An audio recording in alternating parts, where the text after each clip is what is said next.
السلام علیکم و رحمت الله و برکاته.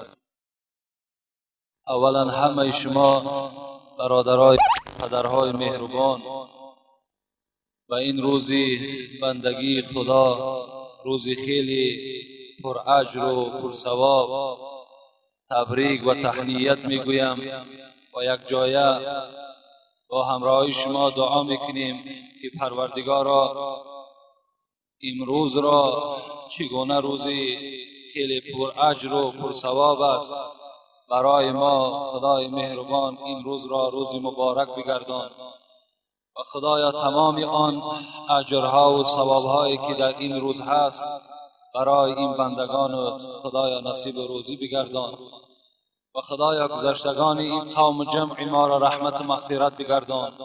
بیماری ها در خدایا شفای کامل و شفای عاجل نصیب بگردان. مسافرهایی که از خاندان ما و شما هستند، چه از سفر حج باشد، چه از سفر طالب علمی باشد، چه از سفر رزق روزی باشد، خدایا همگی را صحت و سلامت به خاندان بر بگردان. هر مراد، هر مطلوب، هر مقصودی که در دل این بندگان تو هست خدایا با فضل و کرم خودت برآورده خیر بگردان. فرزند طلب ها باشد خدایا فرزندهای سالم و صالح نصیبشان بگردان. ربنا فاغفر لنا ذنوبنا وكفر عنا سيئاتنا توفنا مع الابرار برحمتك یا ارحم الراحمین. موعظه ای که جمعه پیشین داشتیم البته از تاریخ حضرت ابراهیم عبارت بود و الحمدلله که ما و شما اگرچه مختصرم که بود از تاریخ این حضرت آگاه شدیم و چه جفاهای پیغمبرها علی الخصوص حضرت ابراهیم کشیدند که ما و شما از بعض آن جفاهای حضرت هم آگاه شدیم. البته ناگفته نماند که هر جایی که یک دوست خداست باید که در عذاب و مشقت و مصیبت باید گرفتار باشد. این سنت الهی هست. باید که ما و شما در هر یک پستی ها و در هر یک مشکلاتی که بالای ما و شما می آید باید که صبر کننده باشیم. پیغمبر خدا می گوید قال الله عز و جل که خدای مهربان گفته بوده است اذا وجهت الى عبد من عبید مصیبتا، اگر بالای کدام از بندگانی که در روی زمین زندگی میکنند اگر مبادا یک مصیبت، یک مشقت، یک مشکلات بالای او آمد فی بدنه او ماله او ولده، خواه در بدن خود او آمده باشد این مصیبت، خواه این مصیبت و مشقت در فرزند او آمده باشد، خواه این مصیبت و مشقت در مال او آمده باشد، ثم استقبل ذلك بصبر جمیل. پیغمبر خدا گو خداوند میگوید وقتی که این بنده من این مصیبت را به نهایت خوب قبول میکند، چگونه ای که یک خرسندی بالاش می آید و در خرسندی خرسند می شود، اگر در بلای من، در مشقت من، در مصیبت آوردگی من اگر خوشنود باشد چی می شود؟ مکافات او چی هست؟ مکافات او را خداوند معین کرد استحییت عنه یوم القیامت ان انصب له میزانا او انشر له. من شرم دارم گفت خداوند، حیا می دارم که اعمال این گونه بنده ای که در دنیا در مصیبت من صبر کننده بود در روز قیامت چکار کنم؟ در روز قیامت اعمال او را در ترازو وزن کنم، یا اینکه نامه اعمال او را در روز قیامت فرمایش کنم که نامه اعمالت را بخوان. یعنی این گونه بنده هایی که در دنیا صبر کننده هستند اینها روز قیامت نه ترازوی اعمال میبینند و نه دفتر اعمال میخوانند. اینها از روی گفت خداوند که حدیث قدسی است البته وارد جنت میگردند. و این گونه مصیبت هم البته بالای حضرت ابراهیم هم آمده بود و حتی رنجها و مشقتها، چه از بتپرست‌های اطراف خود، چه از بتپرست‌های همسایه‌های خود و از همه علل خصوص از پدر و مادر خود کشیدگی بودند. ما و شما تا جای آمدیم که حضرت دیگر طاقت نگاه کردن بر این هیکل ها نداشت و این منظره حضرت ابراهیم را خیلی ناراحت می ساخت که پدر او مادر او در نزد یک هیکل سرخم می کند، از او حاجت طلب می کند، از او مراد خود طلب می کند. این منظره برای حضرت ابراهیم خیلی ناخوب آمد و در آخر چیکار کرد؟ پدر و مادر خود در نزد خود شیناند. ساعتی آمد که باید پدر و مادر را نصیحت کند که شاید که با این نصیحت این پدر و مادر از این بت پرستی بازگردند. که این حکایه را خدا قال لأبيه يا أبت لما تعبد ما لا يبصر ولا يسمع ولا يبصر ولا يغني عنك شيئا. حضرت ابراهیم به سوی پدر خود گفته بود است: پدر جان، گفته است چرا تو یک سنگ را خدا میگوی، یک سنگ را عبادت میکنی که لا يسمع ولا يبصر، وای صدای تو را نمیشنود، وای فریاد تو را نمیشنود، وای زاره و تولای تو را نمیشنود، ولا یبصر، وای چشم دیدن هم ندارد تا که به این گریه ها و زاره تو چکار کند، نظر کند، ندارد اینا. ولا یغنی عنک شیئا. پدر جان گفت و این هیکلی که الحال تو خدا میگوی، این چنین خدایی هست که این نه ضرری تو را دور کرده میتواند، این نه به تو یک منفعتی رسانده میتواند. یا ابتی اینی قد جاءنی من العلم ما لم یأتیک فاتبعنی. ابتی اینی قد جاءنی من العلم ما لم یأتیک فاتبعنی اهدیک صراطا سویا.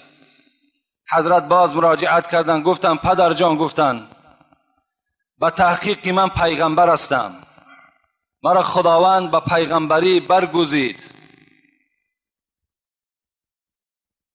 علم دارم،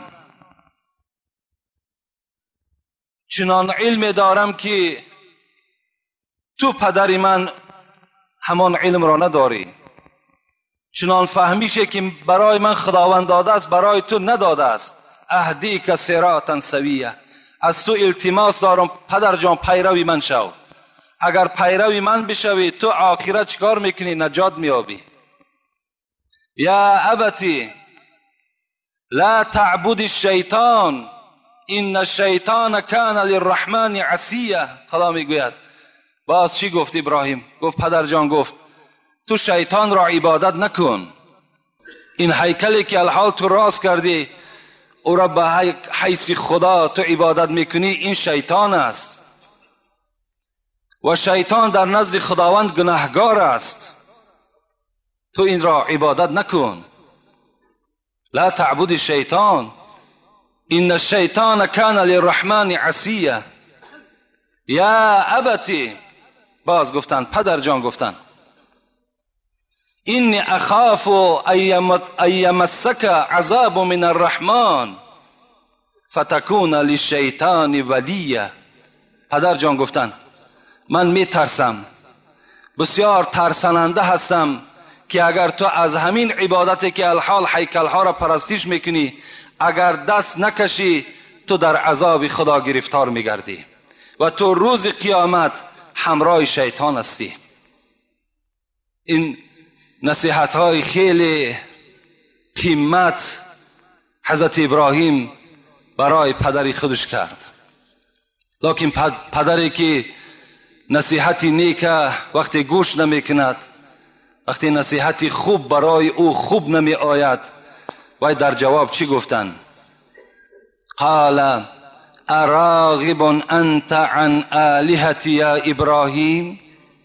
گفتن ابراهیم گفت تو الحال این دعوتی که مرا به سوی خدای خود کردی، از این معلوم می شود که تو بر همین خدای ما عبادت نمی کنی؟ گو نگو، من تو را عبادت، من تو را دعوت دارم که این خدا نیست، این شیطان است، تو این را عبادت نکن. پدر در غضب شد. لئن لم تنتهی لارجمنک واهجرنی ملیا. اینا پدر چی گفت؟ گفت ابراهیم گفت اگر به شرطی که تو از خدای ما، از عبادت این خدای ما اگر رو میگردانی، من تو را هر آینه گفت سنگسارت میکنم. وهجرنی ملیه، رو گو من دیگر فرزند ندارم. پدری که در تقدیر او اگر خداوند سیاهی را کشیده باشد، بدبختی را کشیده باشد، چی میگوید؟ وهجرنی ملیه، رو از پیش من که دیگر من فرزند ندارم، تو برای من فرزند نیستی. حضرت ابراهیم بعد شنیدن این جواب دغلانه پدر چی گفت؟ سلام علیک.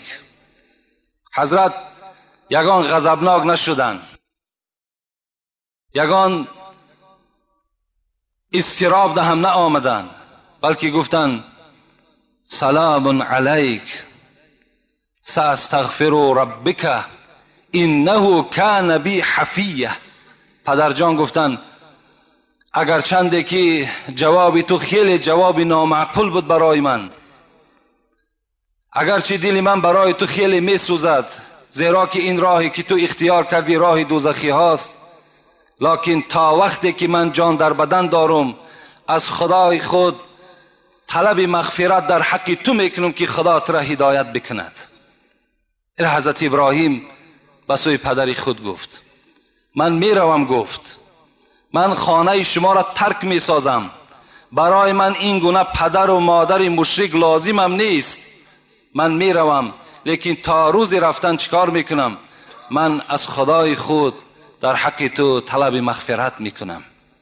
این حضرت ابراهیم برای پدری خود گفت و چیکار کرد؟ میگد بعد این مفسرای قرآن میگوید که دیگر با پدری خود گپی نشدن، ملال شدن، دیگر پدر و مادر برای ابراهیم یک کسی بیگانوار حساب میافت. و بعد این قصه را مختصر میکنیم زیرا وقتی ما خیلی کم مانده است. در همان زمان نمرودی ها هر سال یک توی داشتن.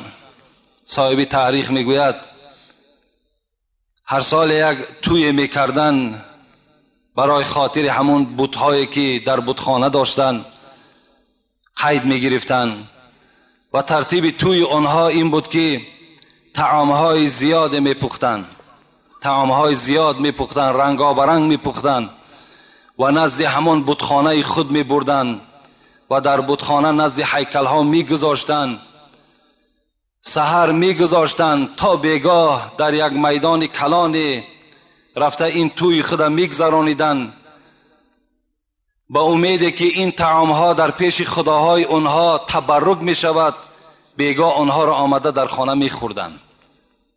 این گونه توی ها داشتن.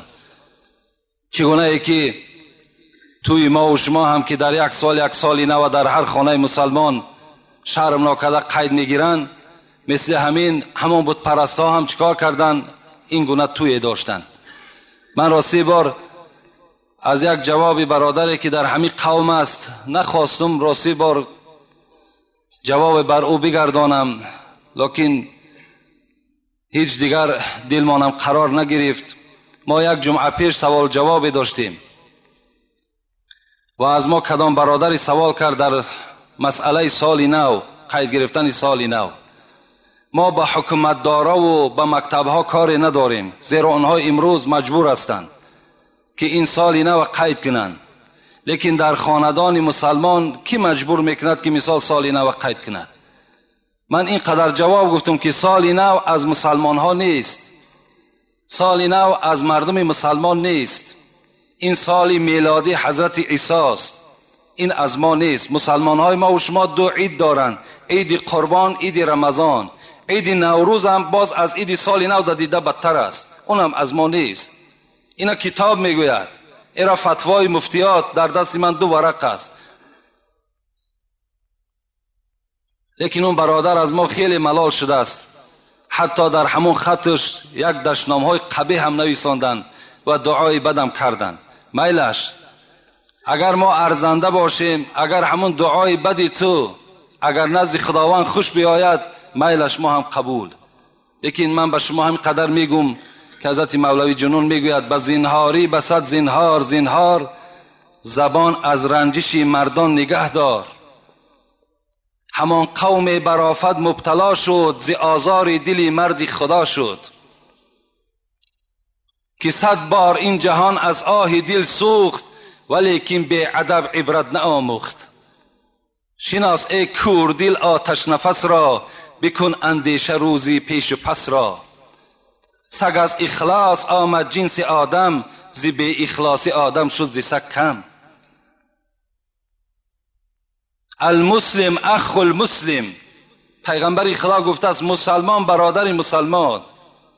لا یظلموه ولا یکذبوه ولا یخذلوه، مسلمان باید یکدیگر را دروغ نگوید، مسلمان یکدیگر را خار نکند، مسلمان باید یکدیگر را تحقیر نکند، دشنام ندهد. این وظیفه هر یک مسلمان است. لیکن باز میگم کدامی که اگر در خاندانش سال نو قید میکند، وای هممون دین عیسوی ده است، این جای پوشیده نیست. برادر گفته است اگر در شما تشویش نشود شما این جواب بگین. لیکن پیغمبر خدا میگه اذا رأى منکم منکرا فلیغیر بیدی، شما یک کاری اگر غیر مشروعات، غیر اگر شریعت در کجایی که دیدین با دست خودتان تغییر بدهین. فإن لم یستطع، اگر به دستان نتونستین، فبلسانه، به زبانتان او را تغییر بدین. فإن لم یستطع فبقلبه و ذلک اضعف الایمان، وقتی که اگر زور شما به دست نرسید، به زبان نرسید، با دلتان همون عمل بد ببینین، این ضعیفی ایمان شما را نشان میدهد. ما به دلم بد نی، به دست مونم نی، لیکن به زبان گفتیم و ما نزد خدا مسئولیم. فردا از این قومی که 500 نفره و 1000 نفره در نزد خداوند جوابگو هستیم. قول الحق و این کان مرا، حق بگین اگر چندی تلخ است. گفتم پیغمبر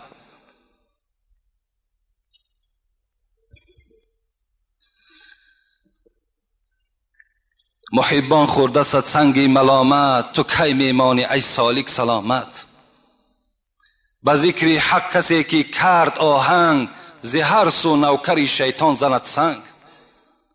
ز هر سو می جکد سگ بر سری را، نظر بر سگ مکن رو سوی الله. حضرت مولوی میگه دی سگ ها در همه دنیا پر هستند، اینا جکیدن میگیرن. هزاران کاروان رفتند دو دو، هنوز این سگ ها دارند او او. این کاروان ها رفتن میگیرن، سگ ها جکیدن میگیرن. این یکی سگ از سگ های خداست.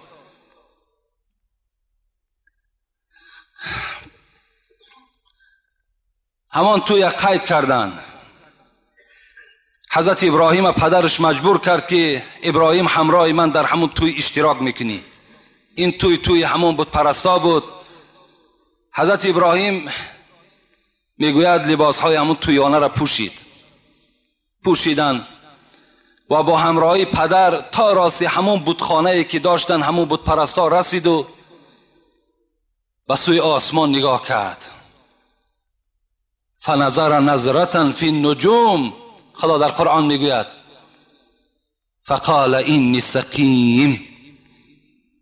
حضرت ابراهیم به سوی آسمان نگاه کرد و گفت پدر جان، گفت الحال من ستاره خود دیدم، من بیمار میشوم.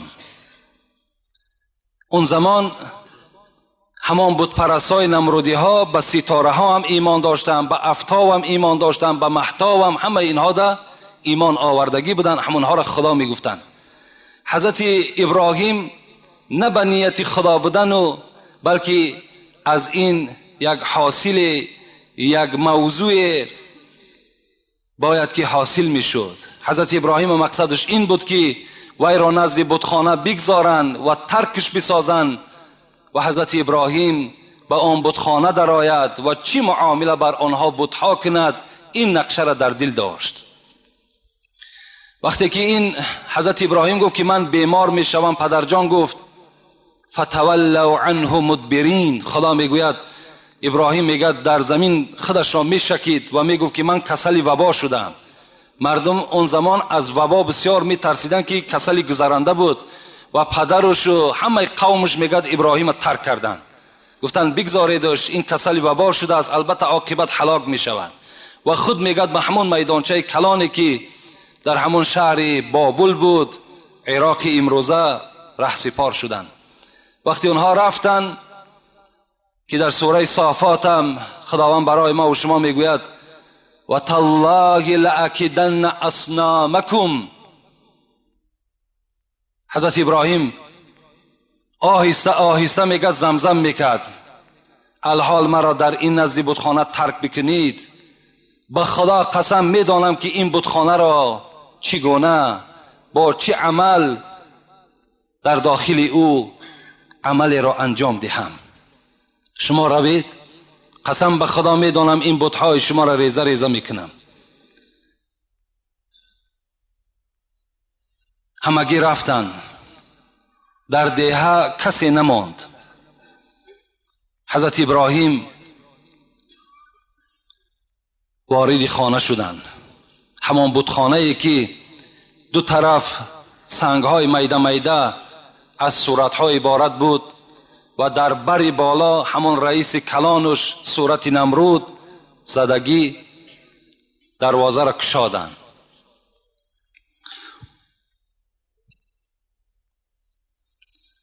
دروازه را کشادند، نگاه کردند که در پیش بتها طعام زیاد گذاشتگی هست و به سوی همین بتها با یک طریق غضب حضرت ابراهیم گفت چرا گفت این طعام ها را نخوردید؟ میگد بتخانه خاموش بود. برای چی جوابی مرا نمیگردانید؟ همه سنگ ها خاموش. از سنگ چی جواب است؟ حضرت میگوید همان تبری که نزد همان دروازه بتخانه گذاشتگی بود، غیرت حضرت ابراهیم ببینید، خود تنها بودن در روی زمین. در همان زمانه یگانه ابراهیم بود که الله میگفت و خلاص، دیگر کسی نبود. همه نمرود میگفت. تبر را گرفت و همان خداهایی که نمرودی ها میپرستیدن از همین طرف راست سر کرد. در دست راست تبر دست ها و پاها و گردن های اونها را شکست. طرف راست انجام داد. خداوند میگوید فجعلهم جزازا الا کبیرهم. طرف چپ را هم میگه شکست مگر که همان بوتی کلانی که در بر بالا بود و ایرانه شکست، بلکه تبر را در پیش او گذاشت.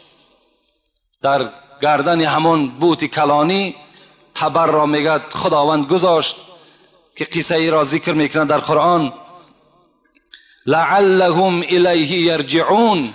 حضرت ابراهیم میگوید برای چی آن بوتی کلانی را نشکست؟ آیا ترسید؟ نه نترسید، بلکه حضرت ابراهیم با عقل ذکاوت خدا دادگی فکر کرد که اگر مبادای از من بپرسند که این بتها را کی شکست، من میگویم تبر در نزد کیست؟ همون کس شکست. و یا مفسرات دیگر زیلم تفسیر میکنن، میگویند که مبادای حضرت ابراهیم در خیال خود گذرانده بود است که اگر آمدن و این بتخانه و این شکستگی ها را دیدن، از همان بوت کلانی میپرسن که این بتها را کی شکست. وقتی بوت کلان که خاموش باشد شاید که اینها بیدار شوند که از این یگان منفعت ضرر نیست. شاید که بیدار شوند که اگر این خدا باشد چرا این فرزندهای خود محافظت کردن نتوانست. خلاص حضرت همه را میده کردن مگر کلان را و از بتخانه بیرون شدن. قرآن میگوید وقتی که شب شد، از همان توی فساد و از همان سال نو قید نگرفتگیشان برگشتن همه مست. برای گرفتن این طعام ها باید به خاندان برن، این تبرک می شود. وقتی که به بتخانه در آمدن، در بتخانه را کشادن، یک حالت خیلی ناگوار همه اونها را چیکار کرد؟ احاطه کرد. قالوا من فعل هذا بآلهتنا، فریاد زدن کی خداهای ما را با این احوال افتاند، کی خداهای ما را شکست. انه لمن الظالمین. نمرود گفت کدام شخصی که این خداهای ما را شکست و این نفری هست که در جان خودش ظلم کرده است. او کسی هست که ظالم در بین ماست. وقتی اعلان کرد، نمرود اعلان کرد در تمام همون اطراف ها که این کسی که جنایت را صادر کرده است، جنایتکار را یافته نزد من بیارید. قالوا سمعنا فتى یذکرهم یقال له ابراهیم. خدا باز در قرآن قصه میکند که یک چند نفر وقتی که ابراهیم نزد بتخانه بود و آهسته آهسته زمزم میکرد به زبان خودش که الحال شما از پیش من روید، من میدانم که با این خداهای شما چی معامله کنم.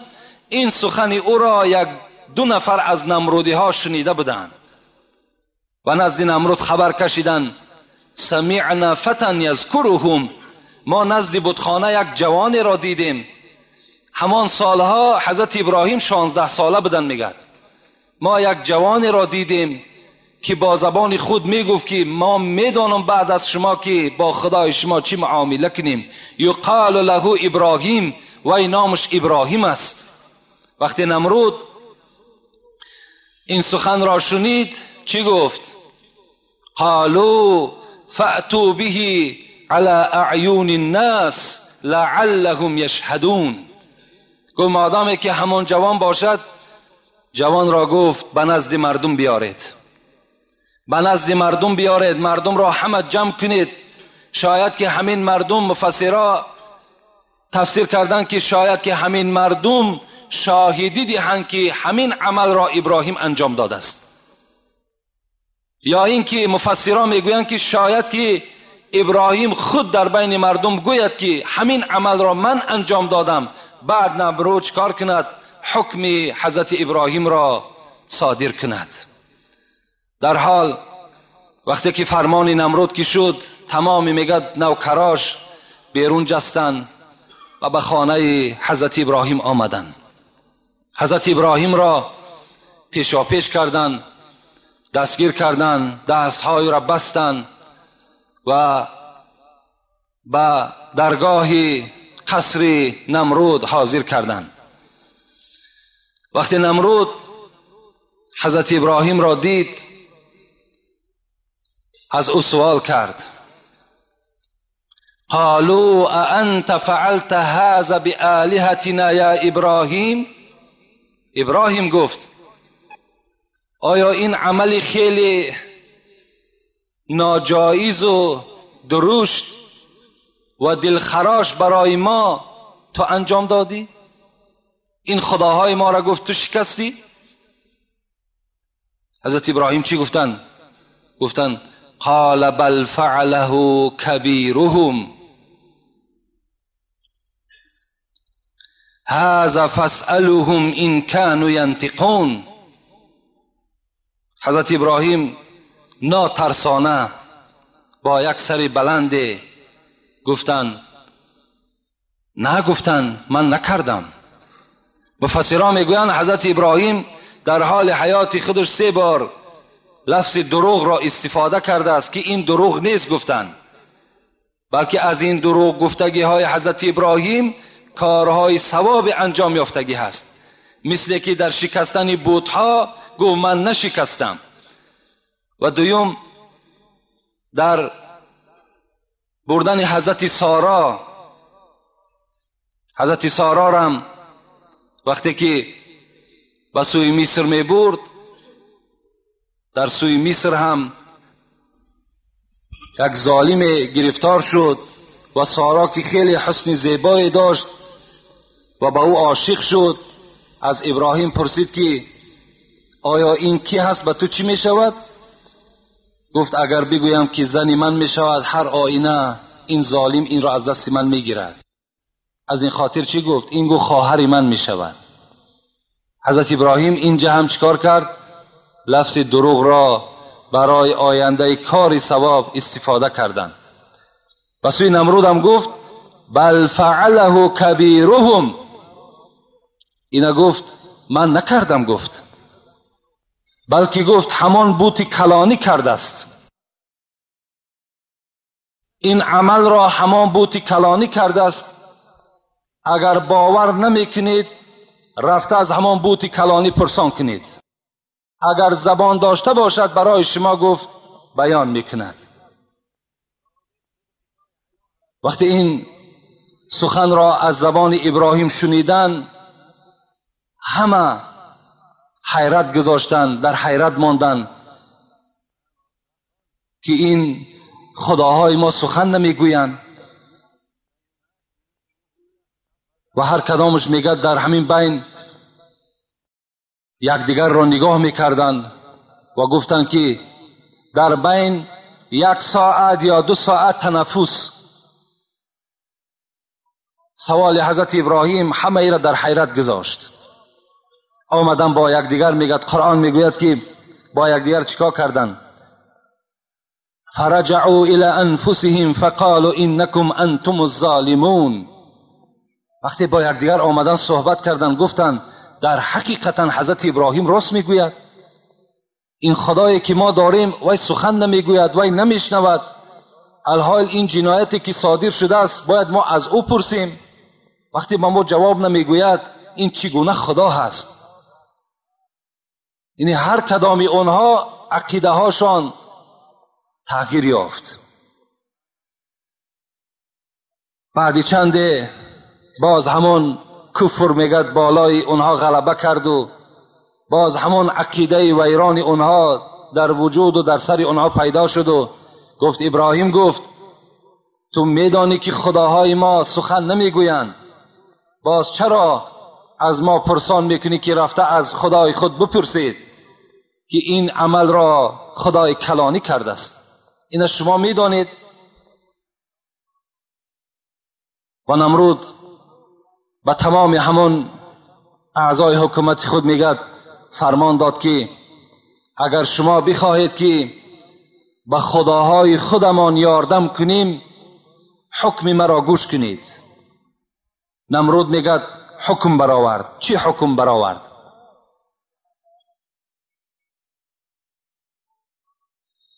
قالوا حرقوه وانصروا آلهتكم ان کنتم فاعلین. گفت حکم من گفت بالای ابراهیم همین است که بجز سوزانیدن دیگر هیچ راه نیست. این کاری که ابراهیم بالای خدای ما و شما کرده است، اگر در ما و شما ذره ناموس باشد، اگر در ما و شما ذره جسارت و دلاوری باشد، ابراهیم را به آتش بکشید. این گپی نمرود برای همه اونها قانون بود. در حال از پی اجرا کردن فرمان نمرود شدند و یک بیابان خیلی کلان را برای خود اختیار کردند و 1 ماه مفسرای قرآن میگوید 1 ماه هیزم کشیدند. 1 ماه میگه در یک میدان کلان هیزم زیاد جمع کردند و او را چکار کردند؟ در گراندند. وقتی این هیزم ها سوخت و بعضی مورخا میگویند که تا 10 روز این آتش خاموش نمیشد. میسوخت لخچه های زیاد و گرمی زیاد حاصل کرد. حتی مفسر تفسیر انوار القرآن میگوید که اگر چنان آتش افروخته شد که اگر بر بالای همون آتش پرنده اگر گذر میکرد هر آینه قنات او میسوخت. این قدر میگد آتش تفسان برای سوختن ابراهیم میگد تیار کردن و از دو جانب پایه ها زدن میگد، از یک طرفی همون آتش و از طرف دیگر و بین میگد یک سیمی را کشیدن و یک صندوق برای ابراهیم تیار کردند و باید که ابراهیم را در این صندوق جا کنن و بالای همون سیم کشاده میکنن و این صندوق خود راست به همون آتش رفته میافتد. این عمل را هم میگد جا را معین کردن، سیم را کشیدن، پایه ها را گذاشتن و ابراهیم را آوردن نزد آتش. ابراهیم را بدنش را میگه لوچ کردن و دستهای او را زنجیر بستن، گردنهای او را زنجیر پیچ کردن و در داخل همان پیش از آنی که در داخل صندوق جا کنن، نمرود که بسیار ابراهیم میگه قد و شکل خیلی زیبا که داشت و سوی گفت به جان جوانی خود رحم کن. ابراهیم گفت اگر تو به خدا بدن من باور کنی و این خداهای ما را پرستش کنی، هر آینه گفت من از این فرمان دادگی خود پس میگردم. ابراهیم گفت به خود بیا. لیکن ابراهیم میگه وقتی نمرود این سخنها را میگفت ابراهیم چیکار میکرد؟ ابراهیم میخندید. ابراهیم خنده میکرد، زیرا این سخنهای بی عقلانه و بی فکرانه نمرود که میشنید در حیرت می افتاد که خدایا این بنده چی قدر گمراهی هست، این از خدای خود چی قدر دور هست، نمیداند قدرت خداوندی را. ابراهیم میگه به سوی همین نمرود چی گفت؟ گفت خداوند هیچگاه زر خالص را نمی سوزاند.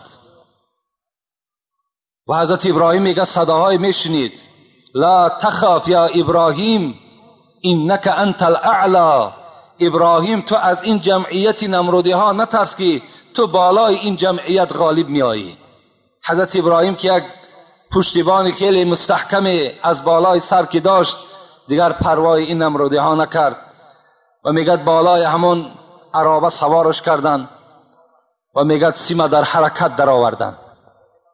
وقتی میگد سیم در حرکت در آمد و این صندوق نزدیک میشد، تمام میگد ملائکه ها و تمام مخلوق خداوندی زجت ملائکت السماء والارض، تمام ملائکه ها و تمام مخلوق های خداوندی در چریکس در آمدن.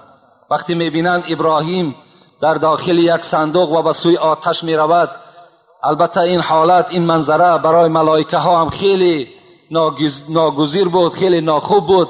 فریاد زدن، داد میزدن و حضرت میکائیل که این وابسته به بارش است به سوی خداوند گفت پروردگارا چی می شود که مرا اجازت دهی تا که رفته این خلیل تو را از این آتش خلاص کنم؟ خداوند چی گفت؟ گفت یا ملائکتی، ای جمع ملائک همت پایان شوین، این استغاث خلیل ابراهیم منکم بشیء فاغیثه. اگر همین خلیل من ابراهیم اگر از کدام شما مدد طلب کند، هر آینه او را مدد کنید. میکائیل پایان شد، میگد آمد نزد ابراهیم.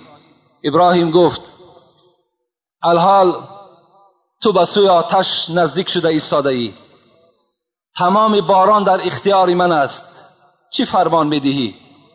خواهشت هست که الحال ابر را پیدا کنم و چنان بارش را میریزم که حتی این آتش یک ماه افروختگی اینها همه به خاکستر مبدل میگردن. ابراهیم چی گفتن؟ ابراهیم گفتن نه. گفتن میکائیل گفتن من به تو هیچ حاجتی ندارم، هیچ حاجت ندارم. ابراهیم با این سخن میکائیل را جواب دادن. میکائیل از پیش حضرت ابراهیم رفت، در حال میگد ملائکه شمال پایان شد.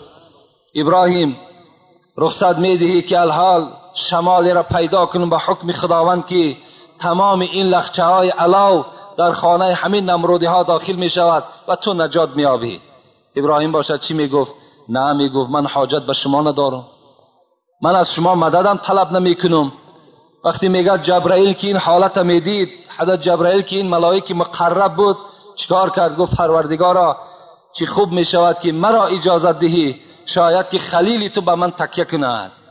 وقتی حضرت جبرائیل میگه پایان شد، ابراهیم که جبرائیل می شناخت گفت ابراهیم گفت یک لحظه مانده است که تو الحال داخل آتش شوی، خوب می شود که برای من فرمان کن تا که از این آتش، از این عذاب، از این سوختار تو را نجات دهم. حضرت ابراهیم گفتند کیف احتاج الیک یا جبرائیل و انسا الذی ارسلک. جبرائیل گفت چگونه من از تو محتاج به سوی تو شوم، چگونه از تو من یاردم طلب کنم و فراموش کنم آن ذاتی را که تو را فرستاده است، چگونه من او را فراموش کنم؟ حضرت جبرائیل گفتند مادامی که اینه میدانی گفت از خدای خود طلب کن که تا که تو را نجات دهد. حضرت ابراهیم چیکار کردند؟ میگه چشمای همون نرگسی نیخته به سوی آسمان گرداندند و گفتند اللهم انت واحد فی السماء و انا واحد فی الارض اعبدک. پروردگارا گفتند خدایا من میدانم که در آسمان بجز ذاتی تو دیگر هیچ پر اقتدار نیست، آسمان از آن توست و من یگانه در روی زمین هستم که الله میگویم لا اله الا انت سبحانك لك الحمد و لك الملک لا شریک لک. پروردگارا تو پاکیزه هستی، خدایا بجز ذاتی تو دیگر هیچ پشتیبان من ندارم، خدایا حمدم از توست، ملکم از توست. وقتی این سخن میگد گفت حضرت جبرائیل گفتند ابراهیم من به تو فرمان میدهم از خدا طلب کن که تو را نجات دهد. حضرت گفتند که حسبی بحالی و علمه بحالی، آن ذات مرا تماشا دارد، آن ذات مرا دیده ایستاده است، چگونه من سوال کنم از خدایی که الحال و سخن مرا میشنود و حالت مرا میبیند. وقتی این مفسرای قرآن میگوید وقتی ابراهیم میگوید با آتش از بالای چقدر بلندی باشد، وقتی که میگد کشاده شد و باید که در آتش افتیده شود، یک پرنده خیلی خورد برابر ابراهیم میگه به آتش می آمد و این پرنده میگه با تمام آن آوازی که داشت صدا میزد، داد میگفت و برابر ابراهیم به سوی آتش نزدیک میشد. خداوند میگه این حال پرنده را دید و همان صفت رحیمی خداوند کشاده شد و به جبرائیل گفت این پرنده که مخلوق من است برای چی خودکشی میکند؟ جبرائیل در حال وی را بدار و از آن پرسان که چرا وی همراه ابراهیم در آتش خودش را میسوزاند. جبرائیل میگه وقتی که نزدیک شد پیک رحمان در حال این پرنده خورده داشت و میگه بالای پری خود و این پرنده میگه به سوی خداوند چی گفت؟ گفت پروردگارا گفت من پرنده هستم که یاردم از دست من به ابراهیم هیچ چیز نمی آید مگر این قدر روا میبینم که همراه این خلیل تو در آتش بسوزم. میگه این سخن پرنده به خدا خیلی خوش آمد و خداوند گفت ای پرنده، گفت چی خواهش در دل داری؟ گفت فقط خواهش من همین است که تمام آن اسما، تمام آن نامهای را که پروردگارا تو داری بر من تعلیم بده تا که او را من چیکار کنم، هر جا که نشینم خواه شب باشد خواه روز باشد و ای را بخوانم و محبتی مرا در تمام دل مردم جایگیر بگردان. مفسران میگویند، مورخای ما و شما میگویند که این همان بلبل بود، این همان بلبلی هست که امروز هم ما و شما با او محبت داریم و هم از خواندن همون بلبل یعنی ذوق ما و شما می آید. چقدر از خواندن همون بلبل ما و شما را خوش می آید که او چیکار میکند؟ همان نامه های خداوندی را میخواند است. وقتی ابراهیم شاده شد خداوند چیکار کرد؟ فرمان داد از بالا امر شد قلنا یا نار کونی برد و سلام علی ابراهیم. ای آتش گفت ابراهیم الحال به سوی تو آمده ایستاده است، کونی بردن و سلام علی ابراهیم، به ابراهیم من به خلیل من خنک شو و ابراهیم را سلامت در بین خود نگه بدار. این فرمان خداوندی به سوی آتش بود. مفسرای قرآن میگوید از این ندایی که خداوند کرده بود یا نارو ای آتش ها خاموش شوید، تمام آتش هایی که حتی در خانه ها می سوختن همه خاموش شدند. حضرت ابراهیم میگه در زیر همون آتش زد. چند روز در همون بین حضرت ابراهیم ماندن و همین نمرودی که در اول خواب دیده بود که تخت او را خشخار چپه میکند و تعبیر کرده بودند که کسی میبراید که این سلطنتی تو را چپه میکند، باز خواب دید که ابراهیم در بین همین آتش زنده است و تمام منجمه ها را فیراد کرد و گفت من این چنین خواب دیدم، میخواهم که از همون موضعی که من نظارت میکردم همون موضع مرا برید. وقتی نمرود میگد آمده دید ابراهیم در همون بین آتش سوزان، در اطرافش میگد هر گونه گلها میگد رویده بود و چند درختهای سبز میگد سبزیده بود و حضرت بالای تخت نشستگی و ذکر خدا را میکرد. ابراهیم نمرود به سوی ابراهیم میگه فریاد زد. تو ابراهیم گفت من دیگر به تو کاری ندارم، خدای تو خیلی خدای قوی بوده است. از این گونه جزایی که من برای تو آماده کردم، از این گونه جزا که وقتی که تو را نجات داد، من دیگر گپی ندارم. فقط از تو خواهش میکنم که این ملک مرا ترک کن، از ملک من بیرون شو. مادامی که فرمان خدا که بود، چیکار کرد؟ حضرت ابراهیم میگه همراه سارا و همراه دادرزاده خود حضرت لوط، مختصرا میگوییم این قوم ترک کرد و به سوی مصر و از آنجا به سوی فلسطین چیکار کردن؟ حضرت حرکت کردن. و حال نمرود چی شد؟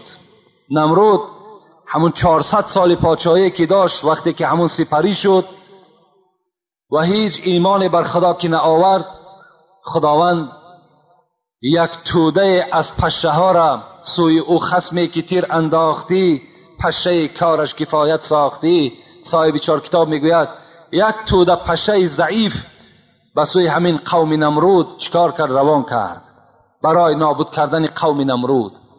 وقتی این پشه ها آمدن، به مجرد میگد کدام نفری را که همون نش میزند در حال همراه همون سپاه و اسب خود خاک به زمین میشدند. و نمرود وقتی این حالت دید میگد از اون موضع به سوی قصر خود آمدن و یک پشه میگه خیلی خورده از پس نمرود روانه شد و آمد میگه در دماغ همین نمرود در آمد و نش میزد و علاج این همین بود که باید که به یگان چیزی وزنین به سر او زده شود. وقتی چند بار در سر نمرود که میزدند، بعد این پشه آرام میگرفت. و دوست داشته ترین آدم نمرود میگد همون کسی بود که وقتی که به قصر می در آمد در سر نمرود چند کلتک در سرش میزد تا که همون چیکار کند؟ پشه آرام بگیرد. یعنی این یک عذاب از خداوند به نمرود بود. آهسته آهسته آهسته همین پشه چیکار کرد؟ زهر خود به همین نمرود زد و نمرود را از همون بین مردمش، از بین قومش دور ساخت. و این کافر البته به همه ما و شما معلوم است، کسی که این کار خدا میکند، کسی که مبارزه به سوی خدا میبرد، جای او معلوم است که جای وی کجاست. و در همینجا قصه با آتش کشیدن حضرت ابراهیم هم البته انجام می‌یابد. و جمعه آینده خدا خواسته باشد درباره که جمعه آینده فراموش نکنین عید است، روز جمعه عید می شود. بعضی سفسطه ها هم هست که در روز جمعه وقتی که اگر عید آمد چی مثال مصیبت ها و چی مشقت ها می آیند، شما مردک هستین به این فتواهای زنک ها گوش ناندازین. یعنی شما هم مثل همون زنک ها واری بعد در هر جا که این بسیار عاقبتش ناخوب است گفته، اینا عاقبت ناخوب ندارند. این یک مبارک است که در یک روز 2 عید ما و شما قید میکنیم. روز جمعه خدا خواسته باشد، یعنی از ساعت 8 تا 8:30 در همین مسجد یعنی عید میخوانیم، عید قربان. اگر خداوند باز هوای خوب کند در همین ساعت ها البته خوانده می شود. و فراموش نکنین که در روز عید مستحب و ثواب این است که شما ناخورده بیایین، ناخورده و نماز عیدگاه حاضر شوین، این ثواب است. و در راه تکبیر و تشریق بلند گفته لا اله الا الله، الله اکبر، الله اکبر، لا اله الا الله والله اکبر، الله اکبر ولله الحمد. اینها را بجای آنه که یگان صحبت های ناخوب و یعنی صحبت های ناصواب میکنید، این تکبیرها را شما گفته به مسجد ها حاضر شوین. انشاءالله بعد در باب قربانی و فضیلت های قربانی خدا خواسته باشد همان روز جمعه اگر وقت شد با شما صحبت میکنیم. و همان صحبت یعنی قربانی حضرت اسماعیل هم خدا خواسته باشد جمعه آینده برای شما میخوانیم و قرائت میکنیم. الحال یک برادر یک سوال کردن، میخواهم همین سوال تیزتر جواب میگردانیم و بعدا دعا میکنیم. السلام علیکم داملای شیرین سخن اکای حاجی میرزا. برادران من در شهر روسیه کار میکنند و آنها مخلص دائمی شما بودند. آنها با واسطه تلفن از ما خواهش کردند که روز میشود که ما را در راه کارگران ارگان روسیه دستگیر کرده از ما سوم طلب میکنند و ما در برمان سوم نداریم. آنها ما را تا 1 روز 2 روز محکم میکنند. ما در آنجا نماز خوانده نمیتوانیم، در همون عدل ها و در همون کمیره ها. بعد از آنجا برآمدن ما چخیل خوانیم که نمازی در عدل بوده امان را گردانیم؟ التماس جواب درست دهید.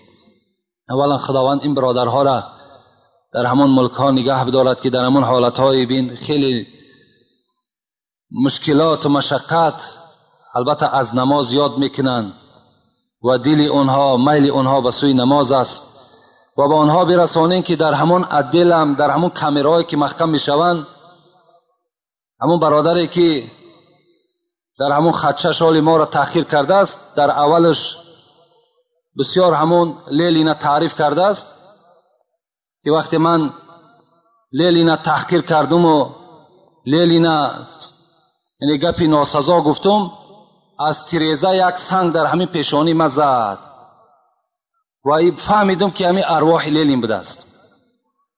البته لیلین پیروای خودش میزند، کسی که پیروی لیلین است البته پیرواش میزند، با سنگ میزند، ولی مثال با یگان چیزی وزنی دیگه میزند، با همراه لیلین با همون جای وزنی ترین همون پسترین در با جاد میکند. همین خیل است حالی تاجیکای ما و شما بیچاره مثال در همونجا برای سوم ندادن همش آمده است فرزند ما و شما هم. چه حالتهای وزنی دارن، محبت داریم، دوستشان میداریم. همین برادرها باید که در همون عدل نمازشان بخوانند. چخیل میخوانند؟ مثال همون دیوالهایی که هست در همون کمیره ها باید که تیمم کنند. مثال اگر شرایط آب نباشد، همون هم آبی گرم باشد، آبی خنک باشد، ضرر رسان باشد، لازم نیست. بدنها را بیمار کردن لازم نیست. در همونجا تیمم میکنن و نمازشان هم میخوانند. اگر در همونجا نماز نخواندن اونها گناهکار میشوند و اگر نخواندن مبادا نخوانده باشند آمدن البته خیلی قضا میخواننش، لیکن به سبب این ترکشان در نزد خدا گناهکار میشن. من یک 6 مصرع از مسلک برای شما یک نظم خیلی برای نماز ضروری رو میخوانم، گوش اندازین. گر عقلی ولد شود بیرون، نکند ترک اون نمازش چون. نماز سختی و مستحکمی و ضروریش نظر کنین که زن میگوید که تولد کرده است، نیمی فرزند برآمده است نیمش نبرآمده است. تا اگر فرزند همش نبراید زن ما حکم نفاس داده نمیتونیم. یعنی در نفاس بعد برآمدن فرزند نفاس حکم میشود 40 روز زن از نماز از روزه دور میشود. وقتی اگر همینجا میگه نیم فرزند برآمده است، نیمش نبرآمده است، چیکار کند؟ نگذارد اگر نمازش این عاصیه می شود علی التعیین. اگر نیم فرزندش برآمده است نیمش نبرآمده است، اگر وقتی نماز است نمازش نخواند در نزد خدا روسیا و گناهگار است. اینن ورطه خود حفره سازد، زی یکی یا در ورطه خود اندازد، نرسد تا زیان به فرزندش، این حفیره از آن سبب کندش. حضرت صاحب این صوفی علیار گفته است که چیکار میکند؟ همین آدم میگه در یک جای می نشیند که وقتی تولد در حالت نماز هم که شد همون فرزند مثال در زمین نزند، برای خودش میگه حتی یک چکری را تیار میکند که پاش در همون داخل جا میکند و می نشیند به سوی قبله و نماز میخواند. اگر مبادا همون تولد شد مثال اگر راسا باشد در زمین نزند، نشسته بخواند تا که همان در پهلوی خودش زایده شود. تا این اندازه را نماز سخت گرفتن. امروز برادرای ما و شما صحت و سلامت هستند، دست و بازوی به قوت دارند، لیکن نماز نمیخوانند. برای همین این برادرها را جوابش همین است. خدا عاقبت همه ما و شما را به خیر بگرداند. هر مراد و مطلوبی که در دل همه شماست خدای با فضل کرم خودش برآورده بگرداند. و چند برادرها برای همین آبادی طهارتخانه باز یاردم کردند که یک برادر اکای ضیاءالدین میگفتند 10 دانه شیفر آوردن در همینجا برای همون طهارتخانه ما و شما، و برادر اکای حاجی قربان هم برای پشانیدن همین دینامیکا همین متریال را خریدن، و اکای حاجی رجب علی وکیل همین محله هم یک قسم کفل ها را یاردم دادن برای همون نزد دروازه ها را کفل چیندن، و دیگر برادرهایی که در اینجا یاردم ها کردن و کرده ایستاده اند. خدای مبارک عمر دراز و تن صحت و خاطر جمع نصیبشان بگرداند و هر مراد و هر مقصودی که در دلشان دارد خدای با فضل کرم خود برآورده خیر بگردانی. آمین یا رب العالمین. یک برادر دیگر هم همونجا مشروطه داشته است، یک قسم سوم روان کرده که در حق ما هم دعا کنید خدایا چی مراد و مطلوبی که دارد به مراد و مطلوبش خدای نائلش بگردانی. آمین یا رب.